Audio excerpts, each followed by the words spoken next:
News தமிழினுடைய இந்த தேர்தல் பயணத்துல காலேஜ் மாஸ் நிகழ்ச்சி தொடங்குகிறது. இந்த நிகழ்ச்சியில வந்து பாத்தீங்க அப்படின்னா முதல் கேள்வி என்ன அப்படின்னா, வரக்கூடிய சட்டமன்ற தேர்தல்ல நாம எல்லாரும் வாக்களிக்க போறோம். தொடர்ச்சியா வாக்களிக்கக்கூடிய பணி என்பது ஒவ்வொரு காலகட்டத்திலும் நடந்துட்டே இருக்கு. நாம ஏன் வாக்களிக்கணும், வாக்களிப்பதனால என்ன மாற்றம் ஏற்படும், ஒரு வாக்கு சமுதாயத்துல அல்லது ஒரு தொகுதியில என்ன மாற்றத்தை ஏற்படுத்தும் நீங்க நம்புறீங்க, ஏன் வாக்களிக்கணும்? கேர்ள்ஸுக்கு முதல்ல வாய்ப்பு கொடுத்துடலாமா? பெண்களை ஸ்டார்ட் பண்றோம். அதாவது ராஜேஷ், அதுக்கு முன்னாடி இங்க ஆண்களும் பெண்களும் 2 பிரிவா பிரிஞ்சிருக்காங்க. ஆண்களுக்கு ஷியாம் வந்து தொகுத்து வழங்குவாரு, பெண்களுக்கு நான் இருக்கேன். ஒவ்வொரு காலேஜ்லயுமே ஆண்களா பெண்களா அப்படிங்கிற ஒரு போட்டி தான் நிலவிட்டு வருது. எனக்கு வேலூர்லயும் ஊரிஸ் காலேஜ்ல அதே போட்டி இன்னும் உற்சாகமா வேணும்னு நான் எதிர்பார்க்கிறேன். பெண்கள் சைடு நீங்க ஸ்ட்ராங்கிறத ஒரு ஓ போட்டு காட்டலாமா? பெண்களுக்கு குறைஞ்சவங்க இல்ல ஆண்கள், நம்மளோட வைபா காட்டலாமா? கமான். பத்தல கேட்டுச்சா? சவுண்ட் போதுமா? வெறும் சவுண்ட் மட்டும் கொடுக்க மாட்டோம் ராஜேஷ், நாங்க வந்து ரொம்ப தெளிவா பேச போறோம். நீங்க வெயிட் பண்ணி பாருங்க. எஸ். சோ இப்ப கேள்விகளை தொடங்கலாம். பெண்கள் சைடுல முதல்ல அவர் என்ன கேட்டிருக்காருன்னா, நிறைய பேர் இந்த தடவை முதல் தடவை ஓட் பண்ண போறீங்க இல்லையா? சில பேர் வந்து இதுக்கு முன்னாடி கடந்த தேர்தல்ல வாக்களிச்சிருப்பீங்க. எதனால வாக்களிக்கணும், இதனால என்ன மாற்றம் வரும், நீங்க என்ன எதிர்பார்க்கறீங்க? யாரு பேசுறீங்க? எதனால ஓட் போடணும்னா, முதல்ல வந்து தமிழகத்துக்கு ஒரு மாற்றம் வேணும், அதுக்காக ஓட் போடணும். இது வரைக்கும் வந்து நம்ம 2 கட்சிக்கே மாத்தி மாத்தி மாத்தி மாத்தி ஓட் போட்டிருந்தோம். இன்னைக்கு வந்து ஒரு மாற்றம் அப்படின்றது ஒரு புதிய கட்சியால வந்திருக்கு. சோ அந்த புதிய கட்சிக்கு ஓட் போடுறது மூலமா தமிழகத்துக்கு ஒரு மாற்றம் வரும் அப்படின்றத நம்புறோம், அதுக்காக ஓட் போடுறோம். என்ன மாற்றம் வரணும்னு நினைக்கிறீங்க? இப்ப புது கட்சி வரணும் அப்படிங்கறது ஓகே, ஆனா வந்திருக்கக்கூடிய 2 கட்சியுமே நிறைய நல்ல விஷயம் எல்லாம் செஞ்சிருக்காங்க இல்லையா? அப்ப உங்களுக்கு புதுசா எந்த விஷயம் வரணும், எந்த மாற்றத்துக்காக நீங்க வாக்களிக்கணும்ங்கறீங்க?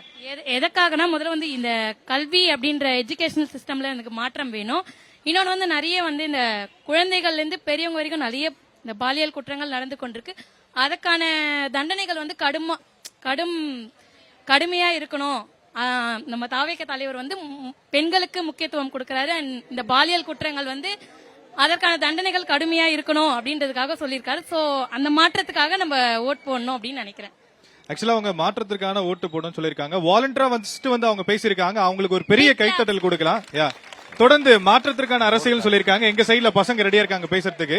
தம்பி, அவங்க மாற்றத்திற்கான அரசியலை எதிர்பார்க்கறாங்க. நீங்க என்ன மாதிரி அரசியல் எதிர்பார்க்கீங்க? உங்களுடைய ஓட்டு எந்த அளவுக்கு முக்கியம்? நான் ஏன் ஓட்டு போடணும்னு நினைக்கிறீங்க? உங்க பேர், நீங்க என்ன டிபார்ட்மெண்ட் சொல்லிட்டு பேசலாம். ஓகே. என்னுடைய பேர் ஜெயமோகன், தமிழ் துறை. ஓட்டு அப்படின்றது, வாக்கு அப்படின்றது நம்மளுடைய அதிகாரம். 5 வருடங்களுக்கு ஒரு முறை தான் அப்படின்றது நம்மளுக்கு அந்த அதிகாரம் கிடைக்குது.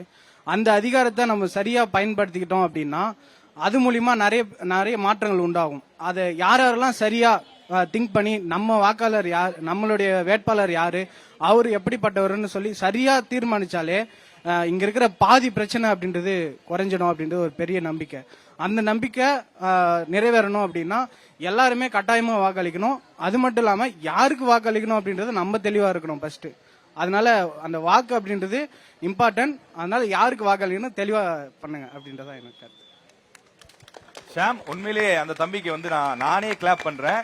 ஏன்னா ரொம்ப தெளிவா பேசுறாங்க. நம்ம இது வரைக்கும் எத்தனையோ காலேஜ் போயிருக்கோம். நாங்க பசங்க வந்து தயங்கி பேசுவாங்க. ஆனா இவ்வளவு கான்பிடென்டா ஆண்களும் பெண்களும் போட்டி போட்டு ஃபர்ஸ்ட் ரவுண்ட்லயே பேசுறத இங்க ஊரிஸ் கல்லூரியில பார்க்க முடியுது. இந்த கல்லூரி வெறும் மாணவர்களை மட்டும் தயார் பண்றது இல்ல, தலைவர்களை உருவாக்குறாங்க அப்படிங்கறத இதுல இருந்து நம்மளால தெரிஞ்சுக்க முடியுது. முன்னாள் குடியரசுத் தலைவர் சர்வப்பள்ளி ராதாகிருஷ்ணன் அவர்கள் வந்து நம்முடைய கல்லூரியில படித்த மாணவர் என்பது ஒரு பெருமையோட நியூஸ் தமிழ் மீண்டும் பதிவு செய்கிறது. இன்னும் நிறைய குடியரசுத் தலைவர்கள், IAS அதிகாரிகள் இந்த கல்லூரியிலிருந்து வரணும்னு சொல்லி நம்முடைய நிகழ்ச்சியின் சார்பில் மாணவர்களை வாழ்த்துறோம்.